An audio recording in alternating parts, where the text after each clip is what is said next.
Graça e paz, igreja. Mais uma vez estamos aqui numa quarta doutrinária para engrandecer o nome do nosso Deus, a partir do momento que a gente aprende um pouco mais acerca dele por meio da sua palavra. Espero que esse momento realmente seja um momento muito especial para você, que seja realmente um momento de encontro com o próprio Deus, para que ele possa ministrar aos nossos corações. E para este momento vamos iniciar orando e colocando as nossas vidas diante do Senhor. Senhor Deus, eu quero te agradecer por esta oportunidade que o Senhor nos concede, Pai, de estarmos mais uma vez diante da Tua Palavra, de maneira livre, Senhor, em liberdade, sabendo, Deus, que Tu falas diretamente conosco, com a Tua Igreja, com as nossas vidas, por meio da Tua Palavra, Senhor. Por isso, Senhor, cuida, Deus, do nosso coração, que realmente a Tua Palavra venha a ser semeada numa boa terra e que possamos frutificar para a glória e honra do Teu nome, Senhor. Já te agradecemos, ó Pai, pela força que a Tua Palavra nos concede e a viva esperança, Senhor, que nos é renovada a cada dia por meio dela. Assim eu te agradeço e te oro em nome de Jesus. Amém. Amém, irmãos. Então vamos dar continuidade ao Evangelho de Mateus. E tem sido, de fato, um grande privilégio a cada semana a gente aprender um pouco mais acerca de tantos e tantos momentos que Jesus nos deixou como modelo, nos deixou como exemplo para que a gente viesse a seguir. Então, vamos iniciar o estudo desta quarta-feira no Evangelho de Mateus, capítulo 17, a partir do versículo 1, iremos até o versículo 8. E assim diz a palavra do Senhor. Acerca da transfiguração. 6 dias depois, tomou Jesus consigo a Pedro e aos irmãos Tiago e João e os levou em particular a um alto monte. E foi transfigurado diante deles. O seu rosto resplandecia como o sol, e as suas vestes tornaram-se brancas como a luz. E eis que lhes apareceram Moisés e Elias, falando com ele. Então disse Pedro a Jesus: Senhor, bom é estarmos aqui. Se queres, farei aqui 3 tendas. Uma será tua, outra para Moisés, outra para Elias. Falava ele ainda, quando uma nuvem luminosa os envolveu. E eis, vindo da nuvem, uma voz que dizia: Este é o meu filho amado, em quem me comprazo. A ele ouvi. Ouvindo-a, os discípulos caíram de bruços, tomados de grande medo. Aproximando-se deles, tocou-lhes Jesus, dizendo: Erguei-vos e não temais.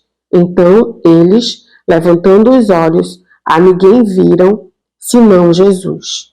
Bem, irmãos, neste momento aqui, é importante a gente lembrar de tantos e tantos momentos que aconteceram antes aqui desta ocasião em si.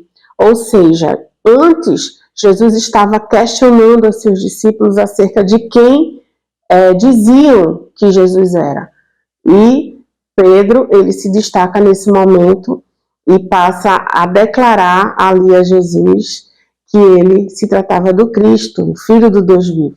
Essa palavra, claro, revelada pelo próprio Deus, afirmava de fato e verdade quem Jesus ele era. Ao contrário do que muitos diziam acerca de Jesus ser João Batista, profeta, o próprio Elias, Jeremias, enfim, ele estava aqui sendo de fato reconhecido como o Cristo, o Filho de Deus. Logo após esse momento, esse mesmo Pedro aqui, ele fala ali a Jesus, na realidade, ele é usado por Satanás e fala ali, impede na realidade com suas palavras aquilo que Jesus havia já planejado para ir a Jerusalém, para passar por morte de cruz. E ali Satanás faz uso da vida de Pedro e tenta na realidade impedir que esses planos aconteçam, tenta atrapalhar. Mas nesse mesmo momento Jesus o repreende e ali Jesus continua a sua missão.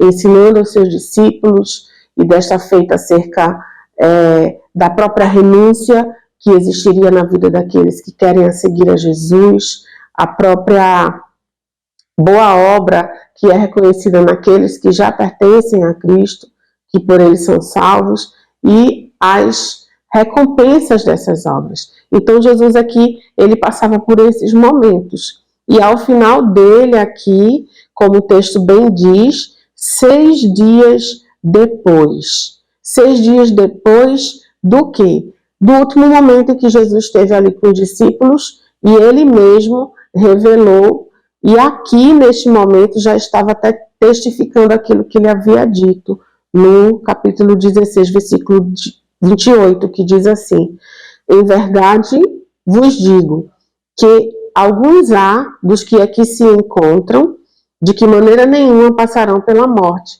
até que vejam vir o Filho do Homem no seu reino. Então Jesus, há 6 dias atrás, havia falado acerca desta promessa, e neste momento aqui, de fato, esta promessa, 6 dias após o que ele havia dito, ela veio a se cumprir. Então Jesus, ele se direciona a um momento exclusivo, né, no monte, como a gente vê aqui no Alto Monte. Muitos conhecem a parte desse texto como o Monte da Transfiguração, e Jesus, ele reserva este momento aqui particular com 3 desses alguns que ele fala que estaria. E estes aqui eram Pedro, mais uma vez, Tiago e João. Então, neste local aqui, Jesus, ele se apresenta transfigurado, ou seja, com a sua aparência transformada. Antes, sua aparência completamente humana, neste momento, ele se apresenta transformado, glorificado na sua realidade divina, de quem de fato ele também era, 100% Deus, 100% homem. Isso por que ele se transfigura? Porque ele resplandece a sua glória. Ele se transforma ali. O seu rosto e as suas vestes resplandecem como o sol. É assim que a palavra fala. E, se comparando com a experiência que o próprio Moisés ele teve ali no início de tudo, quando ele estava ali liderando o povo de Deus, ele também tem uma experiência muito parecida com essa que os discípulos tiveram, né? Moisés ali, ele estava na presença de Deus e ele refletia ali também no seu semblante, no seu rosto, a glória de Deus. Agora, diferente é que enquanto Moisés, ele refletia a glória de Deus, Jesus, nessa ocasião aqui, ele não refletia, mas ele resplandecia a glória de Deus, porque ele mesmo também o era. Então, ele próprio ali estava refletindo a sua glória. E eu fico a imaginar, se Moisés, ao refletir a glória de Deus, teria que usar ali um véu, né, porque as pessoas não suportavam olhar para ele, porque de fato iluminava. Imagina aqui a glória sendo resplandecida pelo próprio Deus, pelo próprio Jesus. E aí eu imagino de fato este momento em que esses 3 discípulos presenciaram na presença de Jesus. Ao mesmo tempo que Jesus estava ali resplandecendo a sua glória, diante do seu rosto, das suas vestes, apareceram ali, surgiam diante de Jesus ali e diante dos discípulos, Moisés e Elias, como a palavra bem diz. E o que seria esta presença, né? Seria a representação da lei e dos profetas. A lei por parte de Moisés e os profetas por parte de Elias, se cumprindo aqui neste momento por meio de Jesus. A palavra se cumprindo ali diante dos olhos daqueles discípulos. E Pedro, mais uma vez, como sempre, muito impetuoso, muito destacado ali em meio aos discípulos, se colocando muitas vezes por porta-voz dos discípulos. Pedro, ele se destaca dando uma humilde, mas também ao mesmo tempo uma desviada ideia, que seria de fazer tendas ali, 3 tendas, para que fosse uma de Jesus, uma de Moisés e outra de Elias, e ali eles permanecessem. De fato, uma ideia bem humilde, porque ele idealiza as tendas apenas para estes, né? Para Jesus, Moisés e Elias. E diria que uma ideia meio que desviada, porque foge diretamente do propósito pelo qual Jesus ele veio à Terra, ele veio a este mundo. E de maneira muito soberana, a fala de Pedro, ela é rapidamente interrompida, né? A ideia dele é interrompida ali por uma nuvem luminosa, como a palavra do Senhor fala, que seria ali a presença de Deus, né? Reconhecendo ali diante daqueles 3 discípulos a divindade de Jesus, mas também o prazer que o Pai tinha em ver os seus propósitos se cumprindo ali por meio da vida de Jesus, o Filho de Deus, o Salvador. Então, amedrontados, esses discípulos eles caem de bruços até que Jesus chega até eles e fala para que eles não temam. E neste momento, eles erguem o olhar deles e veem unicamente a Jesus. Então, assim se findou essa experiência sobrenatural, esse momento aqui de revelação divina da parte de Jesus diante desses 3 discípulos. E a gente pode sim tirar algumas lições muito preciosas deste momento tão único na vida desses 3. De fato, esses 3 foram muito privilegiados. A primeira lição que a gente pode tirar é a principal e a maior das lições que este texto pode nos conceder. É Deus confirmando diante dos discípulos a missão de Jesus como Filho amado e como Cristo, como um Salvador.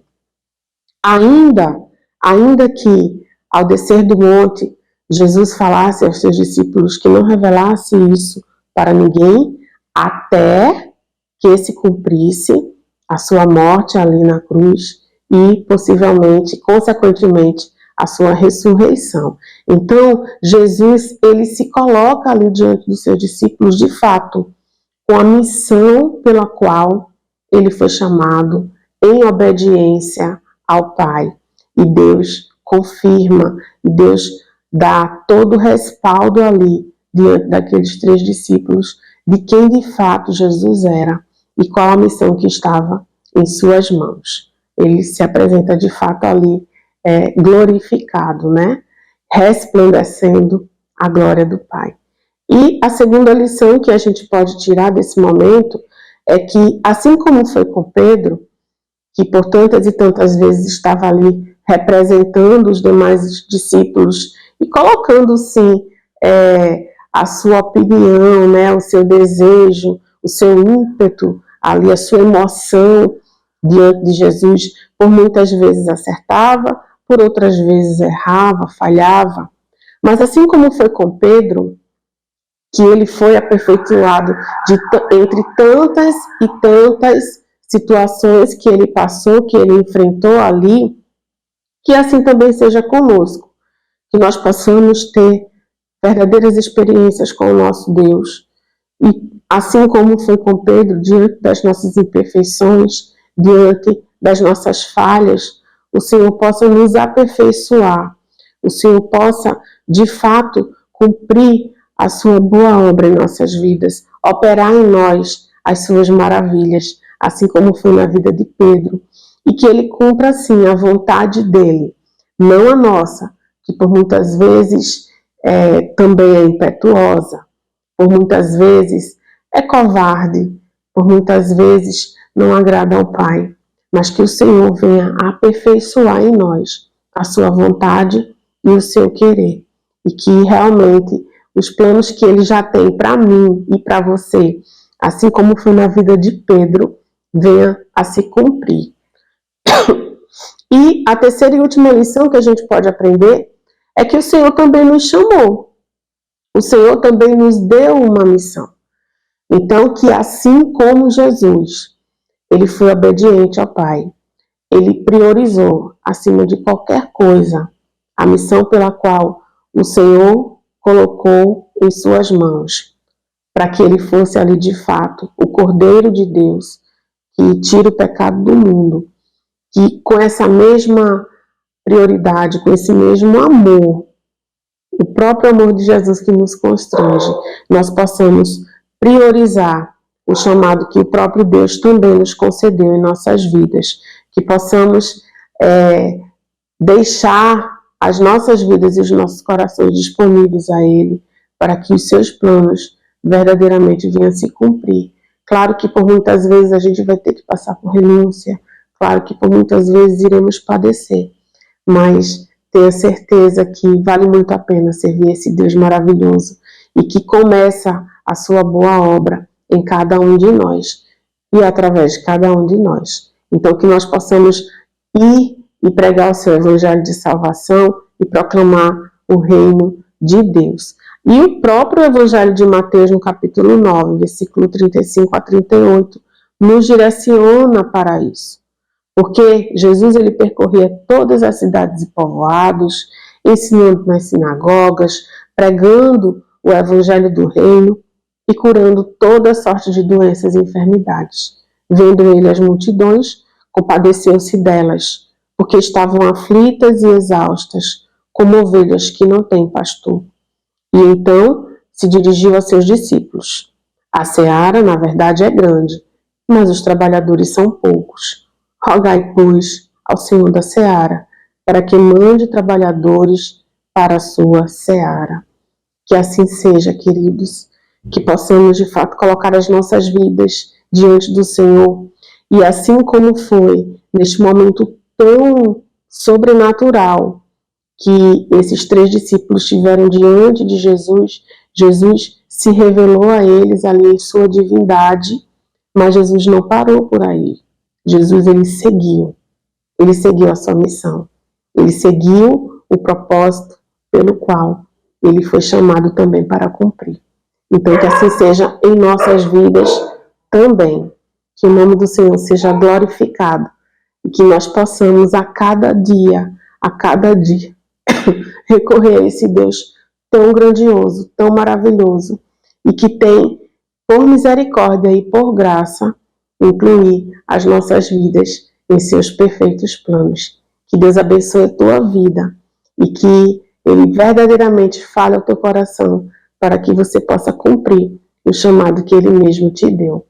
Que a tua vida seja de paz e que a tua vida também seja de alegria, que você se sinta privilegiado diante de tamanha graça que Ele nos concede. Para isso vamos orar e agradecer a Ele. Senhor Deus e Pai, nós queremos te agradecer, Senhor, de todo o nosso coração, Pai, o chamado que o Senhor tem em nossas vidas. Obrigada, Jesus, porque por meio da fé e mediante a tua palavra, nós podemos crer que sim, Jesus, tu és o Cristo, tu és o Filho de Deus, tu és o nosso Salvador, aquele que veio a esta terra, se esvaziou de sua glória, aquele que se revelou como também o próprio Deus. Nós te agradecemos, Senhor, por tua obediência ao nosso Deus, ao nosso Pai. E queremos sim, Deus, a cada dia seguir os teus passos e fazer a tua vontade, Jesus. Que nós possamos, de fato, colocar as nossas mãos no arado, não olhar para trás, fazer, Senhor, com grande alegria e gratidão o trabalho que o Senhor tem colocado em nossas mãos, Pai. Nos ajuda a isso porque reconhecemos que sem Ti nada podemos fazer.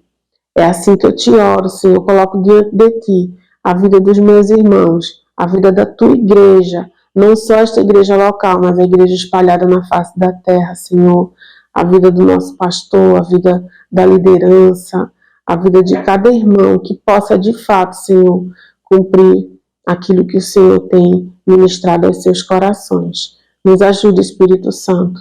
E é em nome de Jesus que eu te agradeço e te oro. Amém. Amém, queridos. Que a paz do Senhor esteja convosco.